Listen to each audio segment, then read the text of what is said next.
other song. It was a TikTok song. They were like, it's the same song. Did a full 180, and everyone do a 360. A lot of people like that song. It was a very catchy song. Okay.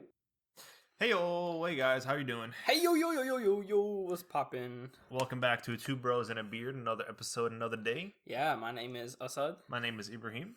And yeah, it feels good. We're almost at 20, which is kind of crazy. That's like a milestone. I'm gonna start out and tell you that Asad, for some reason, has a lot of energy right now, and he keeps freestyling, and I don't know why. Like, my bars are lit, man. I had coffee, right? And this coffee is supposed to be like a strong coffee or Triple whatever. Shot. My man's had a potato, and somehow he has a lot more energy than I do. People underestimate the power of starch, man. All I'm saying. I thought people would go to sleep with starch. It's like the heavy carb starch mix. I guess that's one way. So I mean, we do say that caffeine makes me sleepy, so that means that reverse, I guess starch makes me energetic. That is weird, but okay. Hey, how y'all doing? Welcome back. Hey. Yeah, welcome back. Today again, just flying off the bell. We have some updates. Oh yeah, kind of. Me and Ibrahim both participated in our first official focus groups. I mentioned mine a little bit last time, and Ibrahim finally finished the latter phase of his trial. You. So we're making money moves. I got 125, I think, but it comes in like 4 to 6 weeks. Yeah. So the return is kind of, I don't know how I can track that as far as did I actually make that or is it coming? But I think once it's in your hand, then you make it. That's what I consider, right? So then, yeah, whenever. Because then you can spend it. Exactly. Yeah. And then I made hell of money. he made big boy money, bro. He shaved his arms all nice and. I'll explain in a second. And yeah, I guess so. You want to start with mine, I guess. Yeah, go yours. I think yours is a little simpler than mine. Yeah. In a weird way. Yeah. So yours is easy though. For $120, not that bad. Yeah, we just had a 90-minute interview with a bunch of other folks who are also of a similar demographic. They didn't say, but it was like males in their 20s to 30s who don't want kids. And you don't want kids? Well, contextually to the survey, I don't want kids. Like right now, right? Sure. But so that was the thing, and the whole survey, their whole focus group was basically like about having children. Oh, okay. And how a lot of different things like socioeconomic background factors, political temperament, social programs, things like that, like all these little like old man topics. How do they affect your outlook on having a child? And I think the group consensus was basically like having a kid is hella expensive. Yeah. And people are of the sentiment more and more that people don't have enough money to do anything they want to, so they have to want less and less. And then there was other people who were like, oh, it's just not that phase of my life, not that way I want to do. But even then, the root reason was like, yeah, I would not be able to support them. I don't want kids right now. Okay. In the future, sure. So that's why I was slotted in with that demographic, which was interesting because they didn't want, like they were vehemently like, yeah, I'm good. Are they all around the same age or like they older than you? They looked all different ages, but I think we were all like around 20 something, 30 something. Because if they're like 30 and they're like, yeah, I don't want kids, then they definitely don't want kids. Yeah. Versus like you and like some people our age are like, I don't want kids right now. Right. Yeah, that's very true. Yeah. So they were like two guys who were a lot older looking, and they were also like a lot more Caucasian, a lot more like Western Christian background. So they were the ones who wanted kids, and they were like, yeah, I think it's a blessing. Like, I really want kids. And then there was like a couple other people who were like, I just can't. And I was of the party where I was like, I would if I could right now, but I can't. And everybody was like, what about the prospect of being a dad or something? Yeah. And everybody was like, oh, scary, bad, blah, blah, blah. And I guess I provided good feedback because what I told them was I've always wanted to be a dad. Like, ever since I was a kid, I was like, dude, it'd be so much fun to be a dad. It's just that, like, the situation isn't right, and I don't want to force it. That's the one thing. I don't want to, like... Because you know, like, how, like, meticulous I can be sometimes, right? Yeah. I don't want to, like, plan my baby 9 months ahead of time and then, like, make sure the birthday lands on a special day and then make sure the conception was done a certain way and then, like, plan out the next 9 months of my life. Like, I don't like thinking about it. So what I told them was, like, I do want to be a dad, and if it happens right now, I'll step up. But I'm not going to choose to. It'll just happen when it happens. And that was very different from what everyone said, and they were all very shocked. Yeah, that seems interesting. Yeah. Yeah, no, I definitely could not. Oh, that's a good podcast episode, actually. Yeah, I was actually just thinking, I was like, whenever your girlfriend comes on, we'll just have that conversation. No, definitely not, bro. If my mother ever sees... No, that's an exposing episode. We're like, do you guys want kids? No, yes. Oh, tea, okay. That'll instantly... Oh, no, bro. And then they're like, yeah, let's stop recording real quick and talk about that. Yeah, actually, couples counseling right now... Pause. New episode, couples counseling. It was like an interesting prospect because all of these guys were like, they didn't seem like the loner, like single dudes type, but they kept talking like it. And it was very interesting. I was trying very hard not to judge them at face value, but I liked them a lot. Like they had really good opinions, and by the end of it, I was like, man, this is like, it's nice to hear that there's other guys, but this idea, it makes me feel less alone. But yeah, overall, like it was a good thing. I was really nervous. Like usually my nerves are such that I will get like super anxious. My feet will be like jiggling, and like I'll be nervous up until the moment I have to start presenting. And then the moment I start presenting, I'm like, oh yeah, I'm just in a room with people, and then I just don't think about it anymore. Yeah, no, honestly, same. It's like that build up and until you start presenting or whatever you're doing, TED Talk, and then you start. You're like, good afternoon, everyone, and then all the nerves just go away, and you're like, there we go, we're good. Like how we have to talk to the grade, how we're gonna have to go to school and talk to the seniors, and how in the past we've had to just like walk in front of crowds, especially when I'm not thinking about it. Like I can riff really nicely. Something that I was telling some of the kids the other day when we were critiquing some of their projects was like a capstone, a presentation.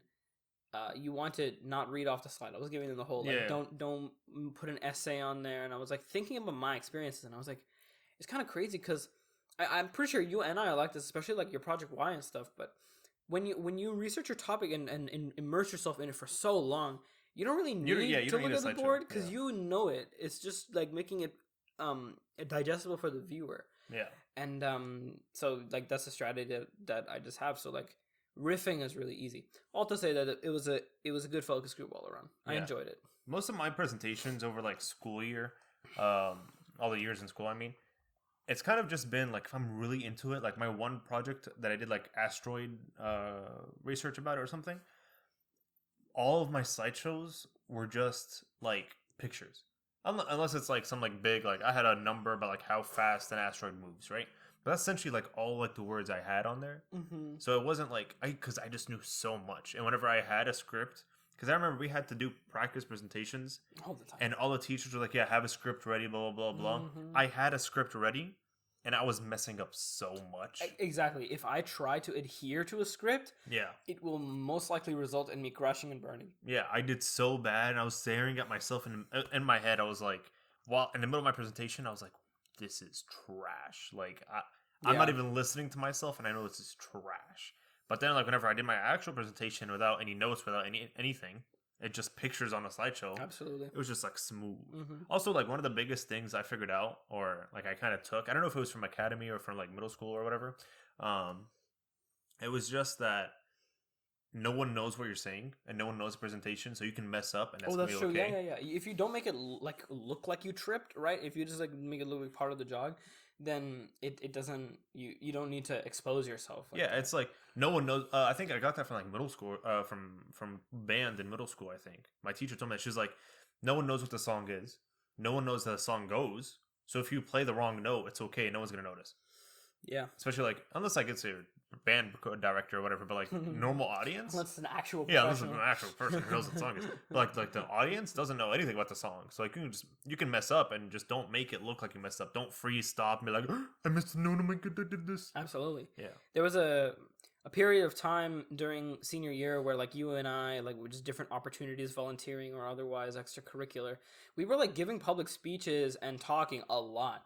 Yeah. So I remember like I did a presentation about internships to the juniors, and I was just on this like kick where I was like, I don't need anything on the slides. I know what I'm talking about. Yeah. So I just put a bunch of pictures. So basically like my slides at the peak of my presentation abilities were just like word art and shapes. Same, and that was it, nothing else. And it felt really cool because like I felt so free, not having to look at a screen or have like a script. It was so easy. And the whole idea of like teachers are always like make eye contact with your peers or like the audience. You don't even have to turn around to look at words. You're like, hey, you click the next button. I know the next picture. It's so much harder to make eye contact when you know you have someone. You need to look somewhere for info to know what to say, and also just something in general. I think like presentations and giving eye contact is very weird. Do you ever do that thing where, like, in your vision, you'll realize that when you're... We talked about this on an episode before. When you're looking at a person's face, right, you're actually looking at, like, their left eye specifically. Yeah, I just noticed it. Like, I was like, I'm just looking at his. That same thing happens when I'm giving a presentation. I don't want to look make it seem like I'm lasering on a kid. So, like, I kind of, like... Bounce around. I don't know what... Like, you probably have done it before, but, like... You like blur your vision almost. Oh, I kind of look like right behind the kid. Yeah, like and I look actually behind looking at them him. so that it makes them feel like I'm looking over them or like to a group rather than lasering one kid. But that gets really like tough, like especially when you're trying to speak and you want to see things. So I kind of like I don't know. I don't know the best way to like look at a crowd because especially with young kids, they don't like you looking at them straight up. Remember when we had our Toyota project? Mm-hmm. So our presentation, like we had a presentation for Toyota, working with them a little bit. During my presentation, there was like high level people in our presentation, and I was so confident in our presentation. Like I didn't really look at the slides too much, blah blah blah. And then I was like so comfortable and confident in our presentation. At one point, I like stopped like the general manager from speaking. Oh. He was like talking. He was like, "Oh wait," I was like, "Oh wait, give me a second. Let me get the rest of my team up here." And after my presentation, like one of the teachers walked up to me. She goes, "Ibrahim, you just cut off like the general manager of Toyota," and I'm like, "Huh? I did? Oops." And then in the end, he comes up after. He's like, "I really like your presentation, blah, blah, blah." And like, I was like, "Oh, I'm so sorry for cutting you off." He's like, "Oh, no, it's completely fine. You wanted to get the rest of your team. Of course, understandable. You did so well. I don't care." I'm like, hey, yo. Let me flex real quick. Sheesh. Long were the days that we got to do like cool stuff, man. I miss doing all that kind of stuff. Yeah. But yeah, I think like presentations for me, like, it's like easy now. And you know what's funny? Whenever I'm in like school, because of like all the awkwardness we had to push through to like make friends when we knew no one at our school and then also like present all the time, I can see, how do I put this in a nice way, how differently people approach social situations, let's say. So I like playing games with them because I know like I can say, like I can do it. Like for example, there was this girl that I was talking to today in class, right? And she was walking out of class to her new destination, right? And I didn't know like where she was going. And it's one of those things where like when you're friends, you guys can like follow the path. But I just met her, and so I like we got to the junction and I couldn't tell what she was doing. And I was, normally a quieter person would like just keep awkwardly walking. Like, yeah, if you choose the wrong direction, oh I'm sorry, and that's it, right? Or you somehow magically go the same direction. But I stopped and I was like, hey, so like which direction are you going? And I could tell on her face like she got flustered. I mean, it's nothing bad, but it was interesting because for me I was like, I can just ask people questions. Yeah, there's no rules. I got confidence now. I can talk to people whenever I want to. And when we did our first physics lab, right? And the girl that was sitting at our table was like super shy or whatever, but I was like, hey, she's gonna be my lab partner. I might as well get to know her, right? Yeah. So I introduced myself, and she and you were both like, oh my god, first day introduction, bro. This guy is crazy. What is he doing? Oh my god, what are you doing, bro? And then she didn't end up being our lab partner anymore. Yeah, it was kind of funny. Yeah, but what's it called? That's just I think that's just like a skill we picked up, and I think that idea of like the confidence in talking to people and all the mumbo jumbo just goes very far. Yeah, it's weird. Yeah, I mean, it's weird how little other people do it. Maybe we're just weird and not noticing, but like, I feel like a lot of people like are like in the lazy river of like life. Like you just kind of like let it take you everywhere. Yeah. And then I'm the dude who's like going against the current or like different directions. Like that idiot who's like going across the pool instead of around the pool. Yeah. And it's fun sometimes. It really is. But so. What about you? What about your focus group? How did that go? Oh, okay. Mine was very different from his. So mine essentially was a kind of like a skin cream type thing. I guess it's like skin blanching type of thing, where the company signs with like the FDA and stuff like that, and they test creams that are either on the market or about to be on the market on, I guess like us test subjects, and they see like if there's any reaction, if there's any blanching, whatever. I don't remember. Does blanching mean like change of color, get lighter. Changing color. Okay. Yeah, so it says like they put like a dot on our arm, and then after a couple hours they see if it like gets whiter, what happens to it, type of idea. And so what happened was they got a bunch of creams on the market because they're already on the market. They just want to make I think their argument was they want to make a non-prescription form of it. So I think the creams that we were using you have to get by prescription. And So what were they for? Was like there hair was one that growth? was like cold sore. There was one that's like just blanching, trying to see. There was one for just like normal. I don't remember all the creams. That's the issue. I only heard about one, and that was just cold sore cream. Mm. But the rest, I was like, what are they again? I completely forgot because I zoned out because I was looking at a pretty girl. I'm gonna be completely honest. Hey, honesty is the best policy. And so what they did was they took our underarms. Underarms is what underarms, I guess. What are they called? Inner arm. Inner arm, like the bottom when you flip your arm over. Yeah. Palm face up, and I have hair on my arms, so they shave like up to your elbow, kind of hair. It's a big like square, and then what they do is they put a sticker that had a bunch of like empty circles on it, or cut out circles on there, and that they number each circle so you know which cream goes where, and then I think it was like every 15 minutes ish, they put a different cream on both arms, so they keep an eye. I didn't know there's different ones. Yeah, they put a different cream on each like circle of the arm. I think we had 12. No, we had 10 circles on each arm. Yeah. And so they kind of just like put the cream, and every 2 hours they take a picture of your arm. Before they put the cream on your arms, what they do is they number each circle on your arms, right? Whoa. And then they take a picture of each circle on your arm. Right before you put any cream, whatever, to take like a baseline of what your arm looks like. Mm-hmm. They had the camera not zoned, but like calibrated to like perfect white. Whoa.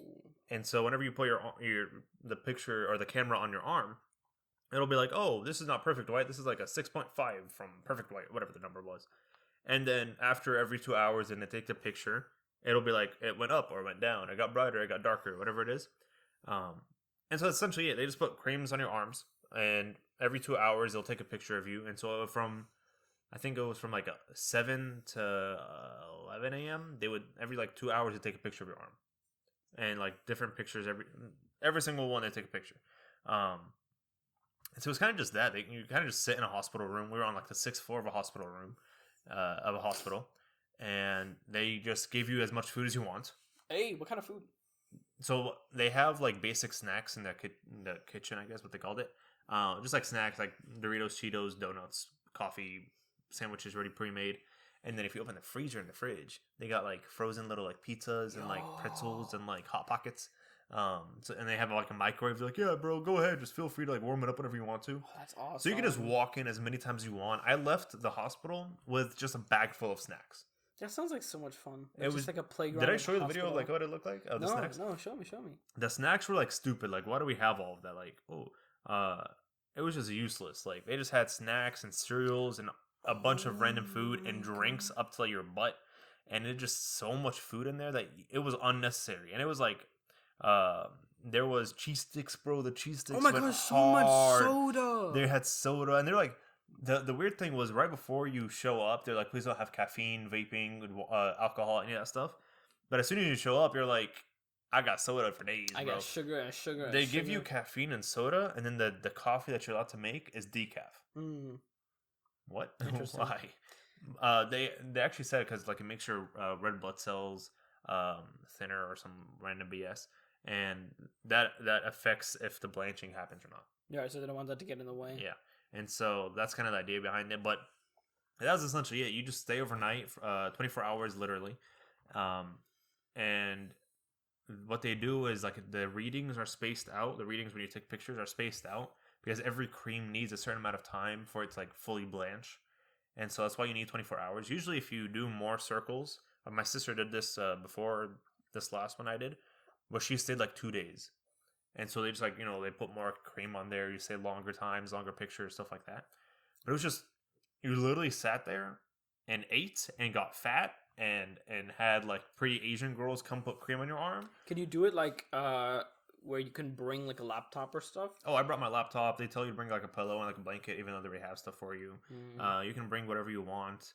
You can bring a PlayStation connected to the TV if you want. That's what I was thinking, right? Like you can bring something to play on. But it's like it is a hospital, so whatever like you can get in there, you can just take in there. You get a booty monitor and exactly. set it up. So it's honestly very, very chill. Like I just sat there, I watched Jujutsu Kaisen for the first time, and then like every 2 hours I'd walk out and talk to like the girls and see what they do as they put cream on my arms. And they're like, "Oh, what are you watching inside?" "Oh, I'm watching Jujutsu Kaisen." They're like, "That's my favorite show." And like all the Asian girls turn around, "That's what you're watching? Anime?" We had an anime conversation for like 45 minutes. Hmm. And I was like, okay, which one are you single? We all have boyfriends. Ah. Hey, bro, you shot. That shot. What's it called? Dude, what if like Azo brought like his like table, his gaming table Honestly, he could set have. up? Like one of our Honestly, friends he has like could've. a whole computer set up on his table so that he could take it around the school. So like he could just wheel that into your hospital If it room. fits the elevator, you can probably take it upstairs. But then, like, keep in mind, the elevator is meant to take hospital beds. Right, so you can actually get So like you that can just whole take the table whole in there. thing. And then after that, if you have like a minivan or a truck or something, then you can just put that on the truck Yeah. and get out. But it was kind of like just chill. You kind of just sit there and watch TV, and then every couple hours they take a picture of your arm, and that's it. Yeah, that sounds nice. And they man. give you like they brought like pizza, they brought like dinner. They had like little boxes like dinner. I think our lunch was butter chicken, Whoa! and then a risotto of some sort, and then like carrots and like garlic bread. And then our breakfast was like a croissant, some eggs, some bacon, and then fruit, I think. And then they just had like a pre-made turkey sandwiches, pre-made like ham sandwiches. Oh, I love turkey sandwiches. You can get as much mayo as you want. You can make peanut butter and jelly if you want. Cheese sticks, soda, so much chips. They had little like Krispy Kreme donut packages. Oh my gosh! I was like, dude, am I here to like do something, or am I here to get It's like fat? a whole gas station in there. Yeah, I'm just kind of, and then you just chill. And then at one point, the nurses rotate for like overnight stays and stuff like that. And when it becomes overnight, they order like pizza, and they're like, take as much as you want. And so when I left the hospital like 11 at night, they're like, do you want any boxes? Like we have leftover pizza boxes. So I just took a whole box home, and I was like, I'm chilling, and that was it. And I got paid like $400 for it. That sounds lit, man. Are you gonna do the second one? Yeah, they have to like text me and call me and be like, hey, we have a second one. You want to sign up for it? Yeah. But turns Nice. out like the one that I did was a shorter one, quote unquote, because it was only 24 hours. The one my sister did was 48, I guess. Mm-hmm.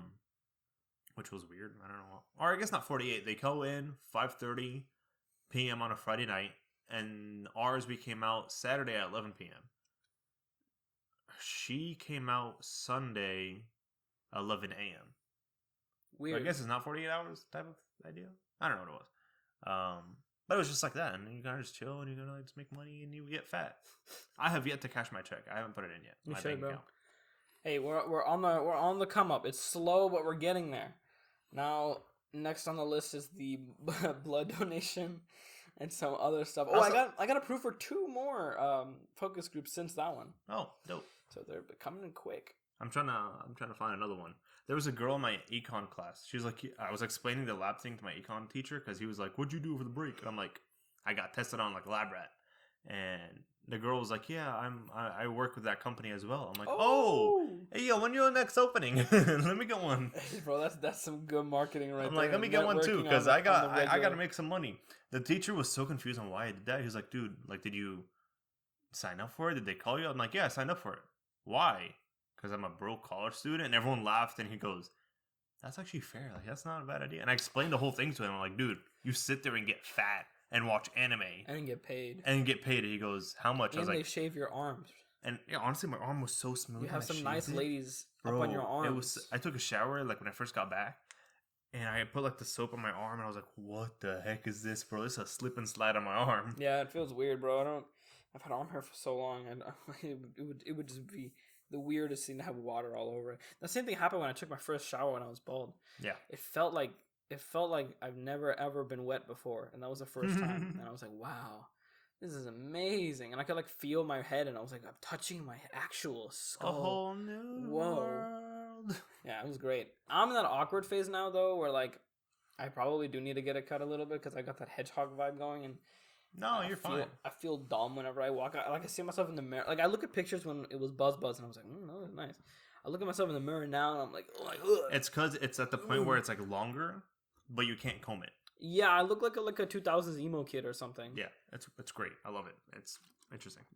It's a new look for me. Never done before. Yeah. But yeah, focus groups are a really good source of money, and college students are very, very broke. So there's not a lot of options out there. I was actually talking about this with my dad the other day. I was like, I need to find a way to make money without doing any work. And he looked at me and he was like, you dumb. Yeah. That does not exist. And I was like, I know. But Can like your dad I can hire get you or something? close. I could, but I told my dad a long time ago. My dad owns a used car dealership. I told him a long time ago. I was like, I don't want to work for you. Like, I want to do my own thing. Oh. I told him I'd work. It's just like I wouldn't want like the special treatment, and I also wouldn't want to take money from my dad because it would just feel wrong. But it's that's a different story. Like, I would be doing labor for him. So you're right. Like, he's paying like a a person. job though. But at the same time, like, if I'm doing it, I should probably do it for free. Like, I wouldn't want him to charge. I wouldn't charge him for it. So it would feel wrong doing that. And also, I don't like it. I much prefer tutoring and talking to little kids versus like LOL versus like making sales and managing cars. The only perk of that job would be that I get to drive like nice cars every day. Yeah, but that would be it. Because my uncle owns like 2 used car dealerships in California, and like anytime like I go and I'm like, you need help at the car lot and everything? He goes, yeah, I just bought a car from an auction. I actually bought 3. Can you and your cousins go pick them up and drive them across like LA? Yeah. I'm like, for sure, bro. Free car to drive around. Hell yeah. Yeah. And every now and then we get pulled over because we don't have a license plate. It happens all the time with me, and it's so annoying. Yeah. I have the we did the same thing the other day. We picked up an Audi from the auction, and I took it on a nice ride back home. And then you got pulled over because you don't have a license plate. It was good, actually. I went so fast that they couldn't pull me over. So it was great. Yeah, no, we always get pulled over because what we do is we try to like line up, and like if we have like 3 cars, we try to line up back to back to back, and the one without the license plate, it sits in the middle. Huh. And therefore, like, you know, if it's harder for you to get pulled over. Yeah, like no one sees your license plate or some random like BS, but it usually works until, you know, some car comes in the middle of us and somehow we got caught. But what usually happens is like I'll be driving and I'll get pulled over and be like, let me make a phone call real quick. And so the car in front of us who does have a license plate has all the papers of like all the bought cars and stuff. Right. So they'll come back around and be like, yeah, hey, officer, here's the paper. We're just moving it. And we're like, that's the sketchiest thing on earth. My cousin was in Texas and he bought a car. He bought what was the car? It was a Chrysler. What was the There's a large one? There's a sedan one. I don't know any Chrysler sedans. Or whatever. It was just a car, but the windows were like black tinted. Oh no! And was it like that, or did he get it like on a purpose? He got it on auction in the auction like that. Oh right. And he was like driving around. He was just driving literally to go get breakfast. Like nothing sketchy. Him, his wife, and his in-law. I don't know, whatever. And they were just going to get breakfast. Literally, they had slides on and like sweatpants, like nothing sketchy, right? And they got pulled over 30 minutes from here, and sitting on the highway on the side, the cop was like, where's your license plate? Why are your windows tinted so much? Like, he thought it was a drug car. It makes sense though. It made sense. And he sat there and he's like, bro, can I go to my car and show you my papers? Man. He goes, no, sit down. I'm like, okay, call this number and tell them my name and tell them what number and tell them the car. They'll tell you that we just bought it. No, sit here. And then he got back up, and we're like, What the hell? It was the funniest story for 45 minutes. They just kind of sat there with like no shoes on and all that stuff. And the cop was like, no. And then they finally called the auction company. They're like, do you know this person? Did he just buy a car? Here's his license plate, blah, blah, blah. And they're like, yeah, we just literally just sold it like 45 minutes ago. And they're like, off the lot, literally. Sorry, sir, you can go home now. And bro, my cousin was livid, bro. He was like, give me your badge number, boy. I'm about to make a problem out of this. Oh, really? He's one of those people. I would too. I don't know if he did or not in the end of the day, but I was like, yeah, that makes sense. Because all the cars we buy, we kind of like buy them used and then fix them up and then sell them. Mm-hmm. And so technically that car wasn't that bad. It's just like you got to fix the tint. And then I think like one of the lights is broken and that's essentially it. Imagine being a cop and like seeing this fully black car, opening the door, and then seeing like a whole like family of people inside. Yeah, it's so stupid. You're like, oh, I thought there was gonna be drugs. Now there's people. That's gonna be a lot harder to search. One of the cars we got in California like 2 years ago didn't have brakes, but it had an emergency handbrake. And so like you would just drive like 20 miles an hour, and then anytime you had to stop at a red light, you just handbrake it. And you're like, all right, stop right there. Okay, pause. Oh, that sounds such a pain. It was the stupidest thing on earth. I was like, why do we buy cars like this? This is so stupid. But honestly, it's fun. You buy like really weird cars. They bought my cousin while he was in Hawaii. Same cousin bought like a really old like 1970s like car, and now he has it sitting in his garage because he doesn't want to sell it unless he sells it for like a really good like price. Yeah. And the license plate is Hawaii. Ooh. So you're getting a good price for it. Like no matter what, you're getting a good price for it. So I was like, it's interesting. The car I drive right now is from that It's an auction? It's like one of the auction, not a Hawaii auction, but like California auction. I think. Yeah, from your uncle. Yeah. Interesting. So like the one I drive is also from the auction, so I guess we're both driving auction cars. we're driving auction cars. My car came without a one of the buttons in the back of the car does not for the windows. It's not there, and then the like the console area where there's like a slot here to put something or like a storage. All of those are like kind of jankily broken and stuff. And there's like sticky stuff in there for some reason. I just don't touch it. Like I just try not to think about it. But other than that, my car is like and the paint job. Oh my gosh, the guy who owned the car before us has such like a bad paint job, and it's like It's called like the rain effect or something, where it looks like the rain droplets hit it on the top. Oh, okay. And then on the sides, it's just like this really weird gloss, and the color is so weird. I don't know. But my dad was saying that apparently that like weird gray-green color is like in fashion now. No, yeah, it's rhino gray. But why? Like I think it looks ugly. If it was yours, is just like it looks like it was spray painted on. Like there's no like glossy finish or anything. I would get a car that's like that color if it was like done correctly, like a normal glossy finish wax, whatever you want to call it. I would get that. Yeah, I think what he did was like a custom thing. Yeah, it just looks like there's spray painted. A lot of different like nicks and because your places. label, your what was like a Toyota or whatever you drive, it's spray painted over. So like that's how I know it's sketchy. And the keyhole for the trunk that was also like covered until I had to pop it open. Bro, do you want me to start talking about my car? Dude. Honestly, your car is like a whole topic. My car, it's a beauty and a curse. The reason we bought this car for my uncle was because we just needed a car at the time, just like something easy, and so we bought it like very very cheap. It's a 2006 Honda Accord, right? Oh, my 4Runner is a 2006 4Runner. Hey, never mind. The car runs fine, right? But my uncle, when he bought it, he kind of just like turned on the car, made sure it runs smoothly, driver, whatever, reverse, all that. He didn't check the lights, the radio, or the windows, right? And so about like halfway through us driving it, we realized that the in the car lights don't work, and then the headlights don't work. And we're like, definitely gonna get pulled over for that one. And so, I mean, it was like during the day whenever we got it from the shipping. And so we were like, this is sketchy. And so we called him, and he came, like he flew down and checked the car.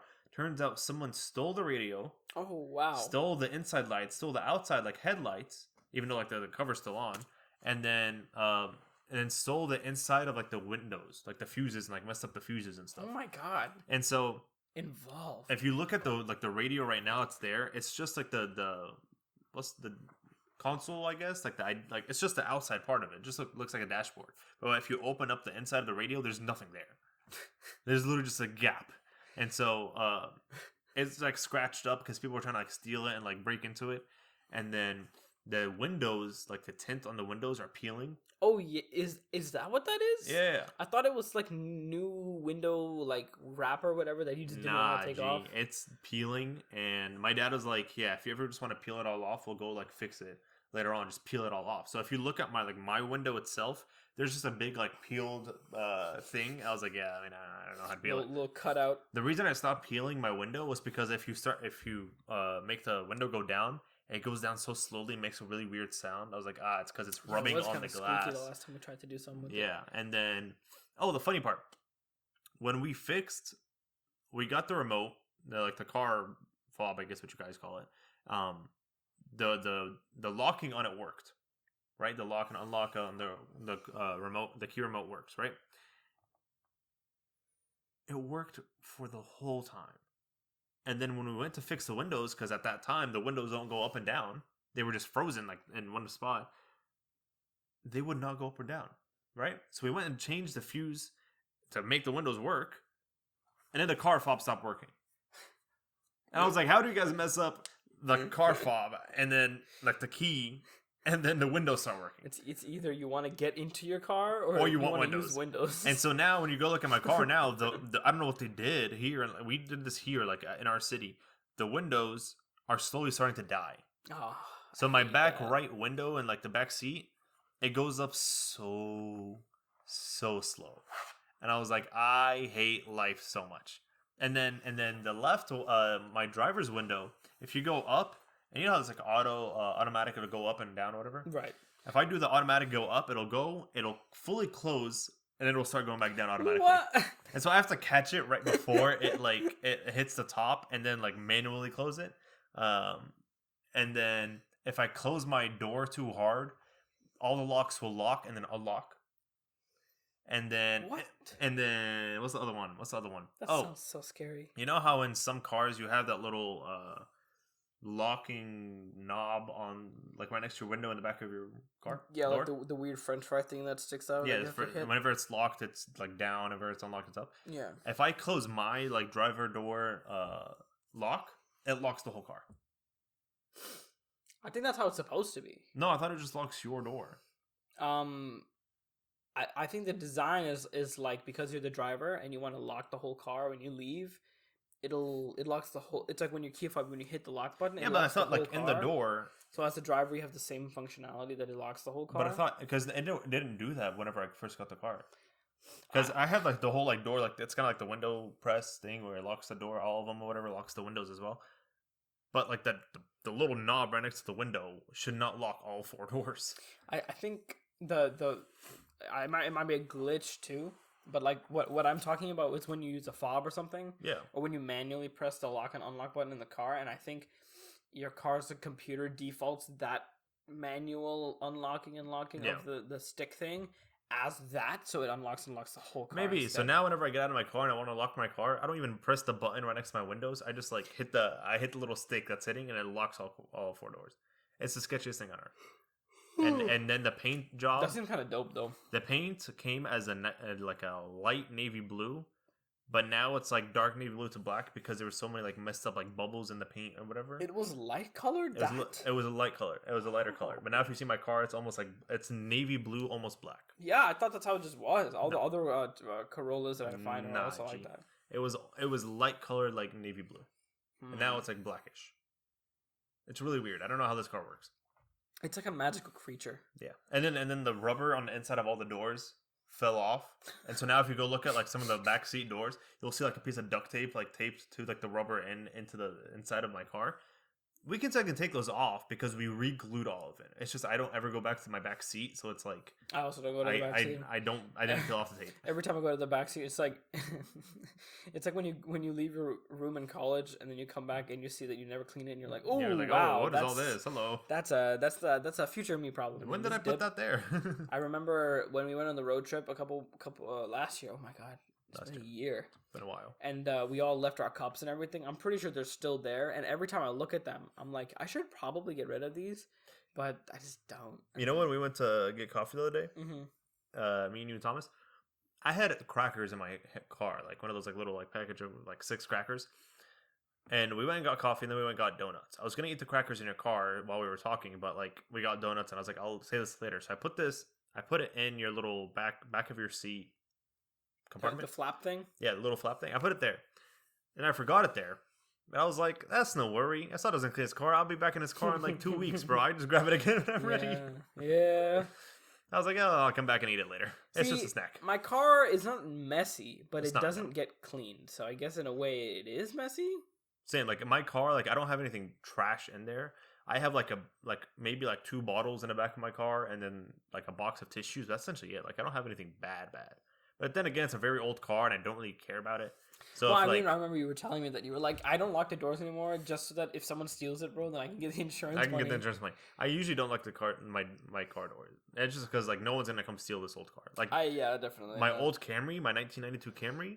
If you're gonna steal a 92 Camry, that's on you, bro. I don't know what to tell you. Like, why are you stealing this car of all cars? The freaking gas cap doesn't even close. What are you gonna do with this car? That's so weird. That's so dangerous. I can go down that car road, but we're not gonna open that car. That sounds like a whole rabbit hole of a mess. Yeah. I think Amar, somebody used to call it like the death car, like death machine or something like that. I don't remember what it was called. I think it was because every time it started moving, it made a noise that made it sound like you were gonna die later. The steering wheel shakes so hard whenever like we're not driving. It's remember when you go over bumps and the whole car goes. And the suspension from the back of the car just goes.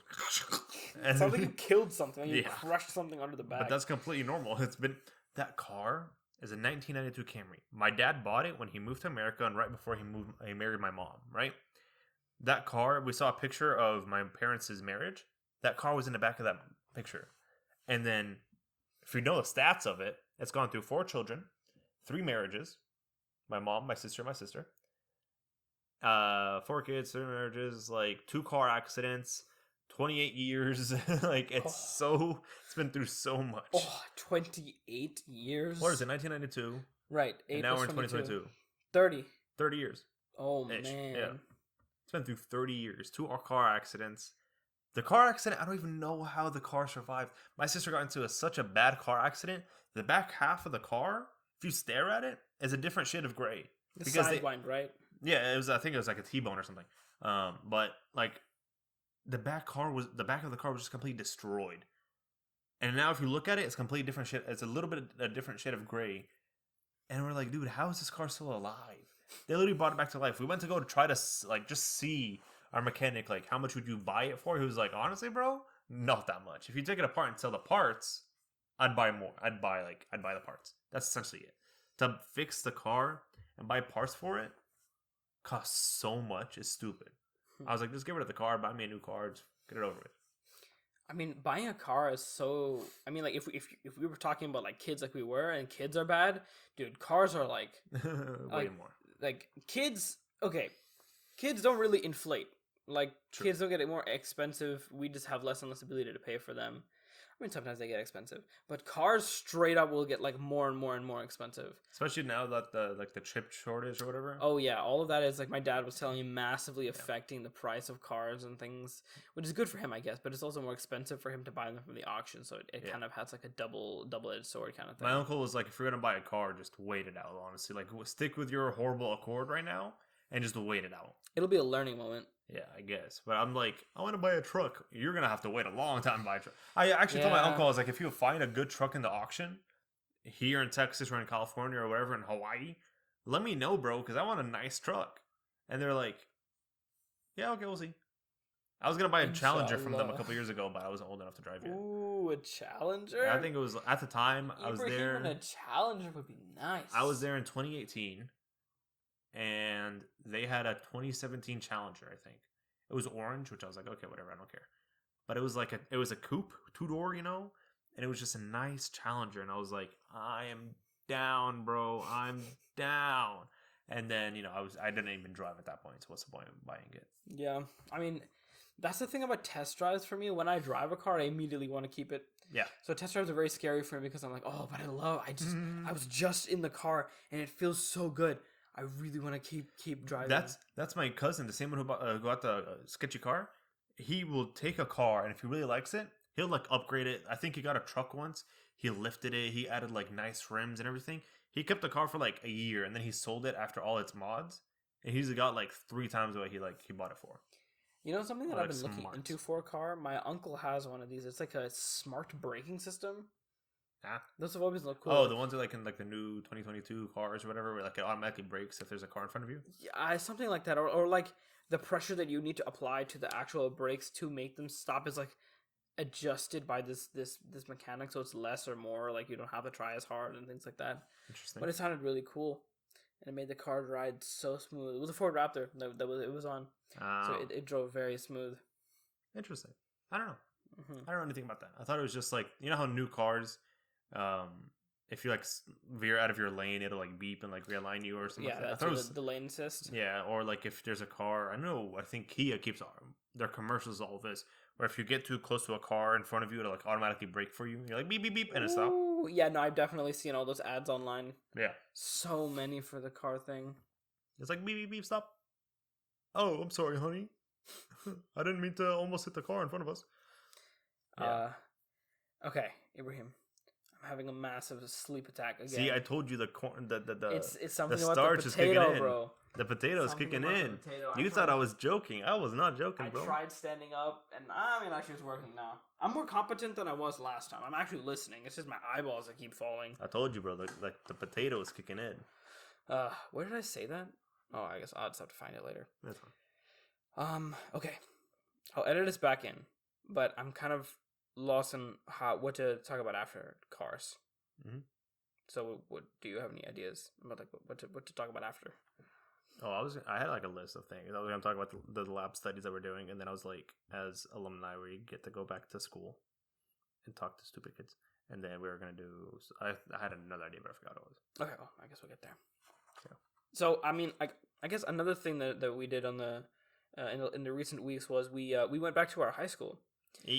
For multiple reasons, actually. Me and you specifically have been back there more than I think any of our graduating classes. I think it's because like the relationship we have with certain teachers is the only reason we're going back. I don't really care about the school. I just care about the relationship. At this point, it doesn't really. It's not. There's nothing to remember of the school. Yeah, but really. like the relationship we have with like certain teachers, I'm just like, hey guys, how y'all doing? And now that we're adults ish, they're like actually gonna talk to us and be like, oh, so how's life? Good. I hate this. Oh, tell me more. Like the conversation we had yesterday. Oh, it was like so an adult. nice. It was an adult conversation about like houses and buying market and the housing market. And stuff You like never hear your that. teachers talk about this kind of And stuff. they're like, oh, it's so stupid. I have to do this, and like the agent has to do that. Oh, tell me more. Sure, but like I don't know anything about it, but yeah, okay. And then you can have an argument about how dumb school is, and the teacher's like, no. But if you're a student, they'll be like, listen, you don't know anything. You're still learning. Yeah. They have to lie to you and tell you to keep paying attention. But then after that, when you grow up, they're like, oh yeah, it's kind of weird, bro. Yeah. I don't know why we did that. No, no one can teach this anymore. I had this kind of not sad, like weird idea for a talking point, but I guess I can bring it up later. But it has to do with like the whole school thing and proximity. Oh, careful now. Which is a reason to answer what we were talking about. Like a reason why I think we're also close is because like our lives just ended up that we were like nearby at home. Yeah. And all those other guys, they got out and they went wherever they wanted to, their own separate ways. So, in a weird way, it's like coincidence, like chance. Yeah. Also, it's like opportunity and chance at the same time.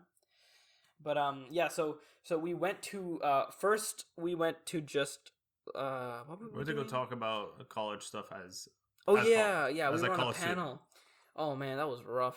That was weird. I was bro. so morally torn that day because I did not want to like splurge my inner deep dark hatred of college. True. Because I knew the teachers wouldn't like that, and then also I wouldn't want to like depress the kids. But at the same time, like when I was their age, no one told me the full story, so that's why I would have wanted it. I think our class, maybe like me and you and like one other people, like we had our class and then the class under us, right? Mm-hmm. Talking to 2 classes down, I guess, whatever. We talked to The current seniors and then juniors. Juniors about application, and then seniors about like being in college. Yeah. We had a different conversation. Like we graduated in 2020. The grade that graduated in 2021 had a completely different conversation with them. They had a lot more positive college association. And we were like, yeah, we applied to like 15 different schools. We did this and this. I told them, I was like, I applied to 15 different schools. Got into like 12 of them or 11 of them. And I ended up going to one that's not even on the list, a community college. And I told him that I applied everywhere I wanted to and only got into 2 places. Yeah, and I was like, this is life, y'all. Yeah, but it was nice because after we had to do all of that depressing stuff, then we got to chat with the teachers and actually talk, and that was fun to hang around and do. They were surprisingly more like willing to talk to us now. I have a feeling that because of like the way we left, which again is also I guess circumstance, the way we left with COVID making us have to go, and all of the other stuff that happened. Yeah, it kind of like didn't feel like a proper send off. Mm-hmm. So that's why whenever we go back and see them, it's like they kind of feel like we're still supposed to be part of the school because we never left. The receptionist at our high school, when we went back to like do all this alumni stuff, I would show up and she'd be like, Ibrahim, you're late. I'm like, no, I'm not. Okay, I'm just on time. Like that's like our always joke is for like the first year I was late like 16 times. That's so cute. And she's like, Ibrahim, you're late. And I'm like, listen, I know I am, but I'm an alumni now. Stop. Mr. Chapelier, give me a chance. I'm like, listen, bro, I know I'm late. Just don't give me a tardy, bro. I'm sorry. I felt weird because like, yeah, we had to sign in using the sign-in sheet, and I was I got the little I visitor feel like I sticker. should have a tardy right now. Yeah. She was like, do I put you as tardy as an alumni or as a student? I'm like, hey, that's on you, bro. If you want me to come in and do lunch attention for being late, Do you remember like the mad dashes that we would make during lunch and stuff to make sure that we didn't like miss getting in on time, and our I just forgot the name. You just said it. Secretary desk. Our receptionist? Our receptionist would always be so nice to us, and she'd be like, I don't see anything. You guys are...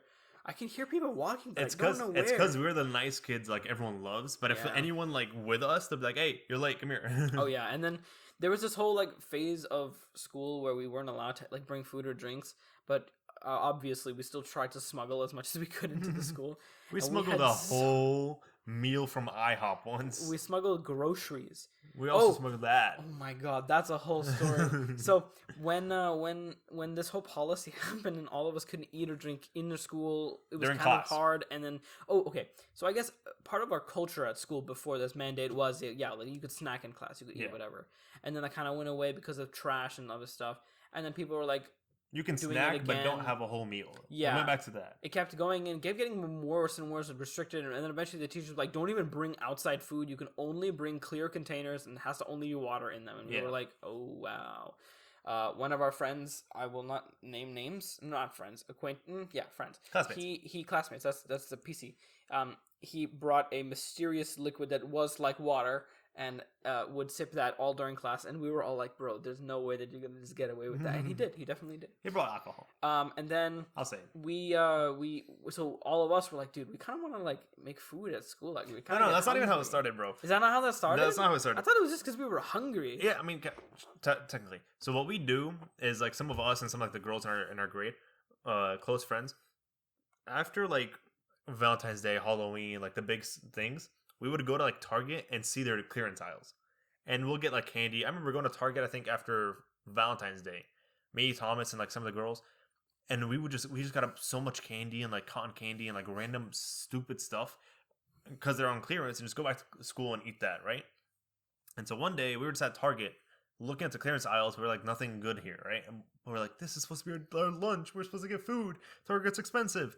And so we were like, what's the cheapest thing that we can get here that makes the most sense? So we were in the bread aisle, and I was like, yo. Oh, yes. How about we buy a loaf of bread? Yeah, we looked at all the candy, and we were like, this is too much. There's no way. I was like, how about we buy a loaf of bread and some peanut butter and jelly? We'll stop at like the little marketplace they have and pick up like a knife, and we'll just make peanut butter and jelly sandwiches. And everyone's like, genius. And that costed like $2. And then we were like, oh, wait, no. It would be more strategic if we brought the peanut butter that had the jelly in the same can. Yeah, so the that we don't little have to waste stripes. space. I think it's called stripes. And we were like, oh, yeah, but what if people like Nutella? Oh, my gosh, wait. What if people want to toast their bread? Oh, my God. We had like so many different ideas. So we ended up just buying the loaf of bread, that peanut butter and jelly, one jar stripes thing, and we went back to school. And we started like making the sandwiches in class before class started. It was like I think 12:30 class starts. We made the mistake of getting chunky peanut butter too. It that wasn't was the first smooth. It was so weird. We had like it was like 12:25. Class starts at 12:30. We were sitting in our like the classrooms making like sandwiches, and we're like, what do we do with half the loaf of bread? Because we still have a whole jar of peanut butter and like a whole loaf of bread. We had like these weird cabinets no one had ever used in like one of the classrooms. They were perfect because our school was new, so there wasn't everything filled. Yeah. So we were like, okay, that's it. We went and put it in there, hoping like, whatever. Hoping no one would steal it. And this was right before we figured out how to future-proof kind of stuff like this. And so we would come back to class and like eat our sandwiches, and teachers would be like, okay, hurry up. You have like 2 minutes to finish your thing. The next day, one of our friends comes back. He goes, yo, did we finish the peanut butter and jelly sandwich stuff? I'm like, no, it's still in the pantry. This was like 11 a.m., like in the middle of school day. And they were like, he's like, hey, yo, I'm kind of hungry. You want a sandwich? And I'm like, I want a sandwich. You want in the middle of, I remember you want to make sandwiches? It was in the middle of Miss Davis's class for English. And we were like, you want a sandwich? I'm like, I want a sandwich. So in the middle of class, we got up and went into the calculus room where we had all the sandwiches and stuff. We would open up the door for like the cabinet.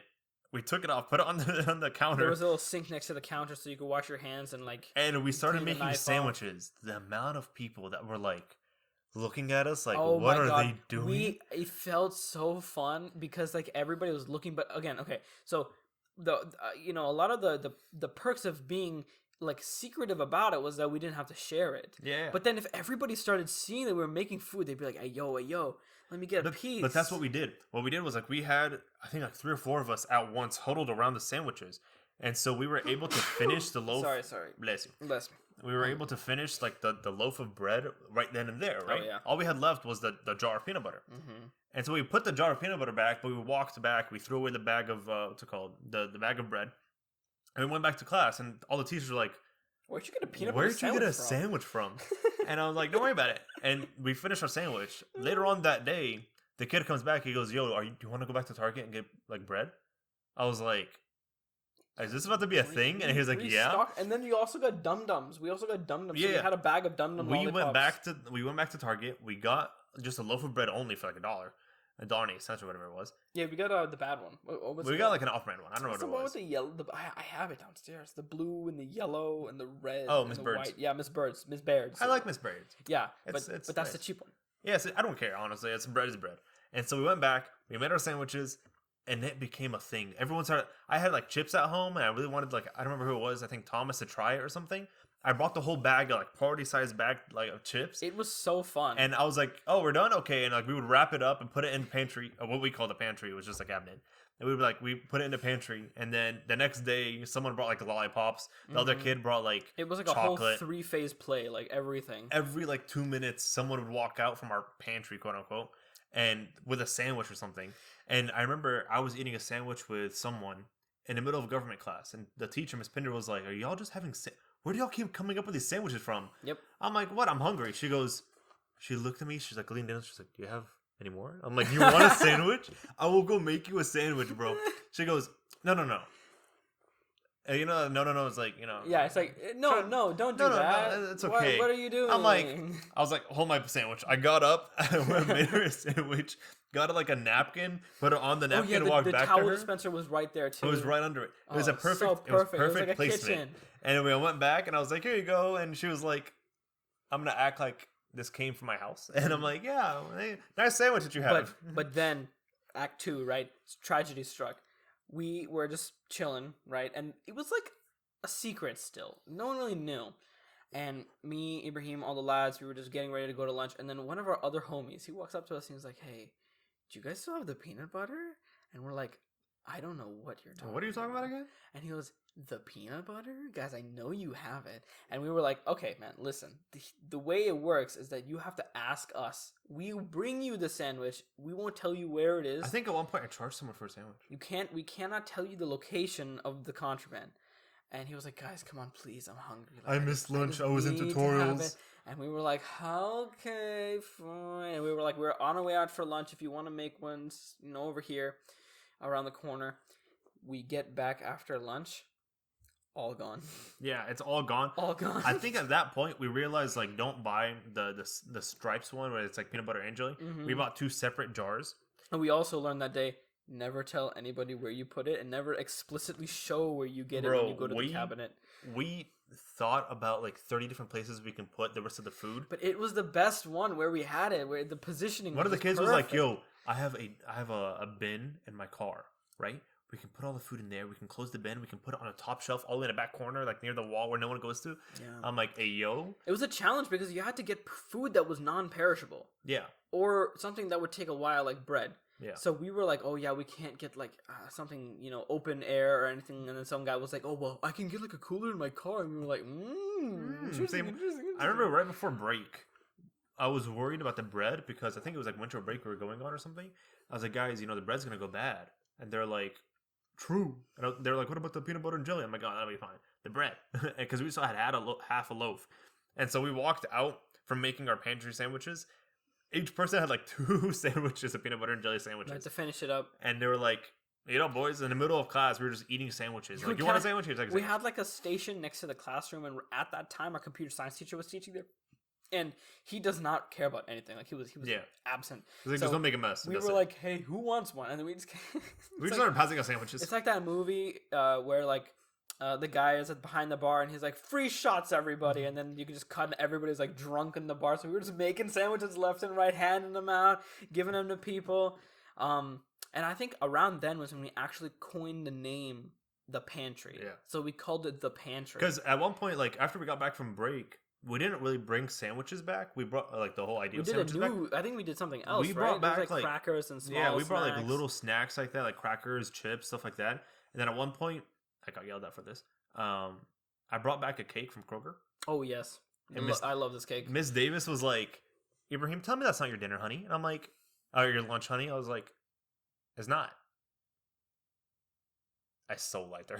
Yeah, I was like, "It's not." That was Don't literally worry. the only thing you ate that day. And then probably. she goes, "Also, it's a very big cake. Oh, it's a tuxedo cake. It's one of those long ones." Mm. And I was like, yeah, don't worry. I have like 9 more spoons. And I whipped out a bunch of forks and spoons. And that's when all the lads saw me. They were like, Hey, yo. Yo, there's a cake. In the middle of class, everyone would walk up to me, and they would be in different classes. Our classroom, the way it was set up, like there's no actual classroom. It's just like Or learning walls. spaces. There's no walls. There's like rooms or zones. Yeah. And so from like biology, they would walk in, take a spoonful of cake, and walk back to their class. Oh, yeah. And then that cake ended up making it to the pantry. The next day, I would come back and just like eat from it a little bit, and then we'd throw it away. We would just buy the randomest things on earth. I think eventually there was a certain point where a lot of the kids in the grade were like getting into like putting stickers on stuff.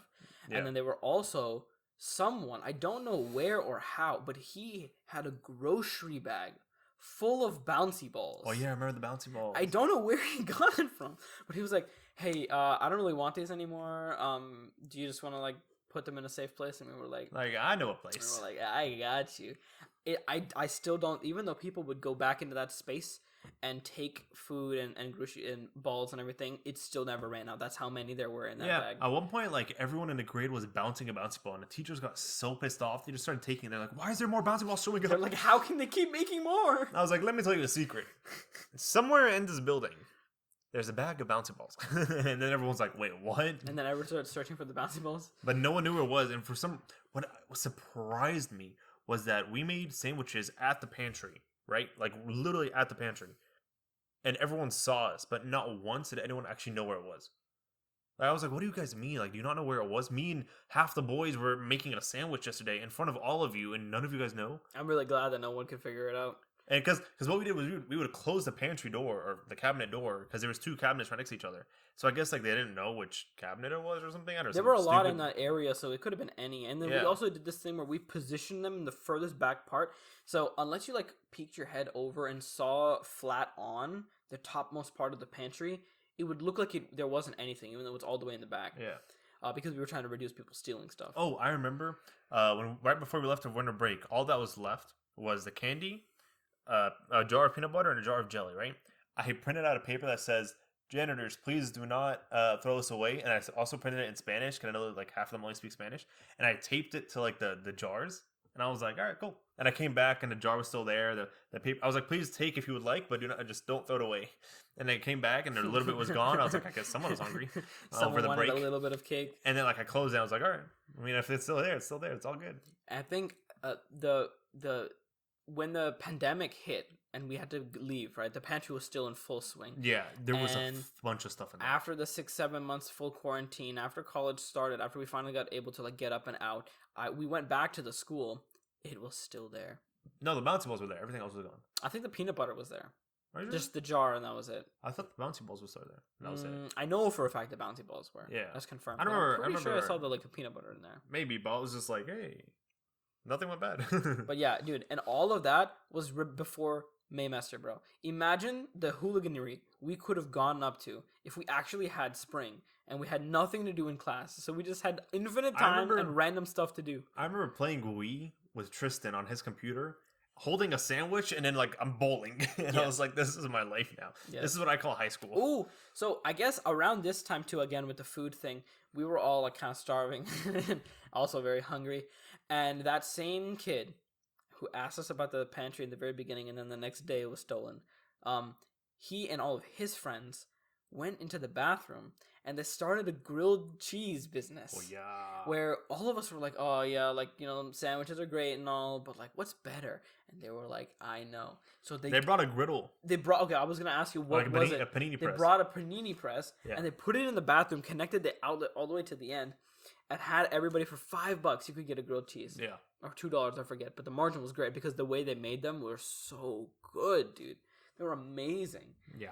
I feel like And then they got caught because that was like, yes. how are you gonna hide a panini press? At least we can hide like the loaf somewhere, the peanut butter somewhere, the knife somewhere. Ours was we were always more nuanced. Yeah. I feel like Also, we we did things right. weren't really like the troubled kids. Though. They were kind of Yes, like the they were troubled known group. for being the trouble kids, so Yeah. they had an eye on them. Yeah, I was like, and we then, got this. And then later they would pull a similar stunt, but instead of grilled cheese, they brought a whole projector. Oh, they took a projector from one of the teachers. Yeah, into and they the connected room. into the bathroom, and it connected. I guess was it a PlayStation, Xbox? What I are the think two? it was an Xbox. And they were playing like Forza 5. Yeah, Forza Horizon 5 Yeah. on the wall in the bathroom. And so it we was called, so funny. and then they got caught because they were in there for like 4 hours. Yeah. And so we called them the Forza Forza 5. 5.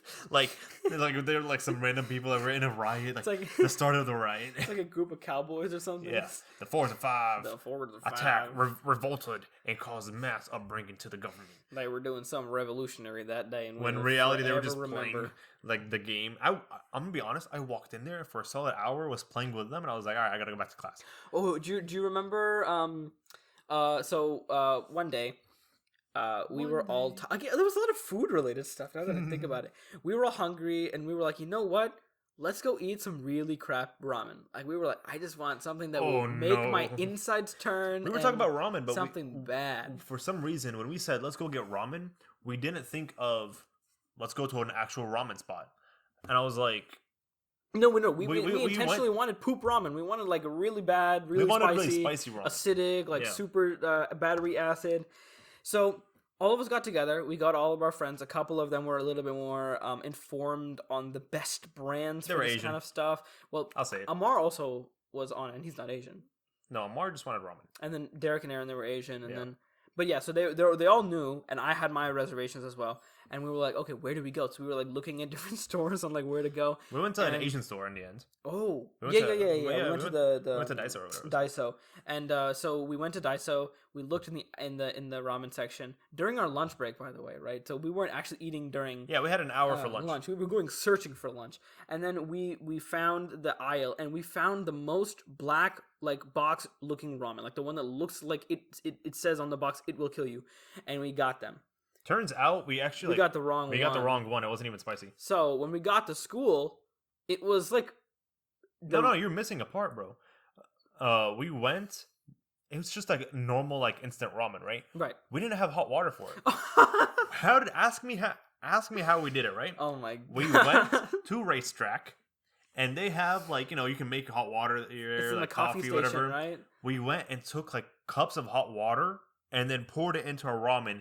Carried our ramen back into our car and then drove back to school. Very carefully to school. Keep in mind, like all of this was in like a span of an hour. Yeah. And so in the middle of class, we went back to class, and we're eating our ramen, and then class started. I don't know if it was planned or we forgot or something. We had a calculus test. Also, right after lunch. Oh my god, yes. And so in the middle of calculus tests, I'm this burning my super mouth with acidic- ramen and dying on the inside. It was so bad because what we wanted was spice, right? Yeah. We wanted something that tasted interesting. Yeah. But instead, what we got was all the acid and all the booty part of it, and none of the tanks. So we got all of this awful, awful ramen. Yeah. And we just had to chug it before our exam. And I remember in the middle of my like exam, I was eating it, and I dropped like the sauce was almost red. And I dropped a dot of sauce on my paper, and it was red, bro. I was like, "Oh god!" I remember I had I was smart. I was only a smart one out of the group. And while we were at Racetrack, I bought like chocolate milk because I knew it was gonna be spicy. Dang. And I remember Amar is lactose intolerant. He walks up to me after my exam is done and his exam is done, and he's like, "Can I get some?" I'm like, "Yeah, okay." He starts drinking from it, and I'm like, "Wait, Amar, you're lactose intolerant." He goes, "Listen, bro. I'm gonna spend 4 hours in a toilet because of this ramen. I might as well. I'm already gonna be there, bro. I'm already gonna die. Why not Might do as well, a dude." full colon cleanse. And so I'm like, "Hey, you're lost." And so he goes and starts chugging it. And then like an hour or two later, I see him in the bathroom, and he's like, "It started." And I'm like, "Okay, cool. It's begun. It's done." I remember I also got some on my paper, and I was like taking the exam very slowly. Also, because I wasn't really prepared. I was not paying And attention. I was not prepared. My mouth was on fire. I was like, the "Oh, well." best thing to do right now is to distract myself with painful to eat ramen. And I gave my paper back to my teacher, and she was like, were you bleeding? And I was like, no, that's just how freaking concentrated that ramen was. It just looks like dry blood. After like we were done with our exams and like we were still finishing up the ramen, like the two Asian kids come up to us like, "Oh, you got the wrong one. That's not even spicy." And we're like, "Huh?" Yeah, so we were gonna go and do it again and try to get the right ones, but unfortunately that never happened. Yeah. But it was honestly like we had like the weirdest experiences on earth, bro. I swear. Yeah. And there was that one time that we were playing beer pong without beer, but we were playing pong. I bought 2 liters of soda from Racetrack because we had a Racetrack next to our school, and we bought a bunch of like red Solo cups, I guess. and we set up I guess a cup pong, beer pong, whatever you want to call it. One of our friends 3D printed a mini Baby Yoda. Yeah, And we were and playing using pong with that the Baby Yoda. pong. I still have it on my table, actually. Oh, boy, I can print one out now that I have a 3D printer. I remember because our science teacher walked by when we were doing it, and she was already kind of like... She's like, what the hell's going She was on? already upset with the way that the seniors' work ethic was falling. And she just looks at us. We missed a cup. It spilled over the table. That was me. That was me. I threw Baby Yoda way too hard. It hit like the edge of the cup from the outside, and it spilled. And I was like, oh, oopsie. Yeah, and she just looked at us, and she was like, And she was like, I have no faith in the universe. But you know what ended up happening to those 2-liter bottles? What? Right into the pantry. Oh, really? I would go back every other day with me and like Thomas and like some other kids and just drink from it every now and then. That's the only reason we still had it. We were so Stupid, dude. bro. That was If awesome. only we did that like junior year instead of like the end of senior year. Oh, dude, that would have been so much fun. We would have brought like so many things. I would have brought like bologna sandwiches every day and like made actual food. Oh my god, yeah, we could have brought like meat cuts. Yeah. And like put them in like a Ziploc bag with ice in it. You can get like those little frozen packs, so you get like you throw in a freezer and like the little ice. Bro, wow, we would have made it so good if we had time. Yeah. And now we can't do that in high school. Now in college, we just have to go home and eat food. Yeah, in college, it's just walk in, walk out. Unless you're like in dorm room. I mean, I feel like that's the vibe. Yeah. Like in dorm rooms. But it just felt so much more fun in high school because it was covert. Like we had to do it while we were in class, not like in an apartment at home. But I loved all the questions. They're like, we would walk. I was like, hey, Ms. Davis, I'm going to go to the bathroom. Okay, yeah, okay. Go to the bathroom. Come back out with a freaking sandwich. They're like, nice bathroom visit. Abraham, where did you get a sandwich from? Like, He reverse pooped. Don't worry. I got it from home. Okay, interesting.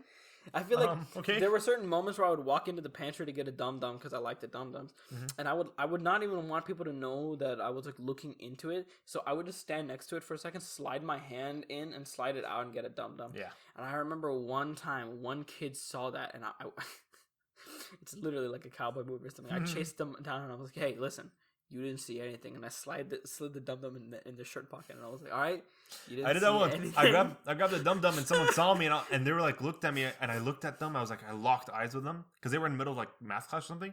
I looked at them, dead in the eye, and then I threw the Dum Dum at them, and they caught it, and they were like, "What happened? Did something happen? I didn't see anything. What happened?" I was like, "Good sir." A silent agreement. You guys both are like, "Yeah, I didn't see anything." I threw the Dum Dum at them. They caught it, and they ate it. I was like, I nod, and I went back, took my Dum Dum, and left. Yeah. Simple transaction. Yeah. Bro, if only I had time to do more. The pantry was such a good idea. It was a great idea. And all the teachers were like, we told one teacher, she was like, just don't get in trouble. I don't care. Yeah, that just was the don't get in funniest thing. trouble. She looked at us and she was like, ugh. All right, just don't get me in trouble for this. Yeah, one. like, I don't know anything. You never told me anything. You never gave me a sandwich. Nothing happened. I don't know any of you. Oh, there was this one time for something in the school, I was selling fidget spinners. Oh, do you remember that? That's a whole other story. Should I say it now or should I save it for another podcast? Honestly, I think we've divulged enough divulged really enough. fun stories. So I think because we can also talk about like the IHOP runs. Oh and the my Brahms runs. goodness! Yes, yeah, no. Yeah, that falls Especially- under there. Yeah, I think we should save them for another episode, and I think we're also running on time specifically because my computer is dying. So I think this is where we should call it. Yeah. Yeah. I think that's good. Honestly, Hey, y'all, thank y'all so much for listening. Make a pantry at school if you're in high school. This episode was really fun. I liked it. Okay. So, listen. I know there's a couple Academy kids listening here. Yeah, it was good. The pantry is on the 3rd floor. LS, what was it? LS 19? Wherever Mr. Hong used to be. No, it was there was a board there. Whatever the calculus was, Miss Burnham was. Same thing. Yeah, Same, it's over there. same area. You just use that, make food, make it work. Okay, you're good. Yeah. No one will notice anything. Yeah, it was right above the sink. It's been on 2 the years left. since we've done this, so And everyone will forget. Every time the faculty find it, or anytime someone moves it, you can just shift it down one cabinet, and people aren't going to look that hard. And then when you go to like the far LS15 part, where like you can connect the back to rooms, there's a book, just a gigantic bookshelf there. Put it on the very, very top. Yeah. In a box. Your That's tall, it. most of our teachers are very short, so all of your tall friends just get No get one them will up know there. anything. It's perfect. You got it. There's also also this is a story I'll tell later.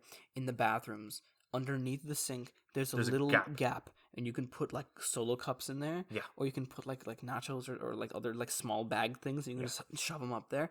So that's Never get caught. That's another pro tip for y'all. Anyway, Anyway, good. Thank you all for listening. I hope you enjoyed. I hope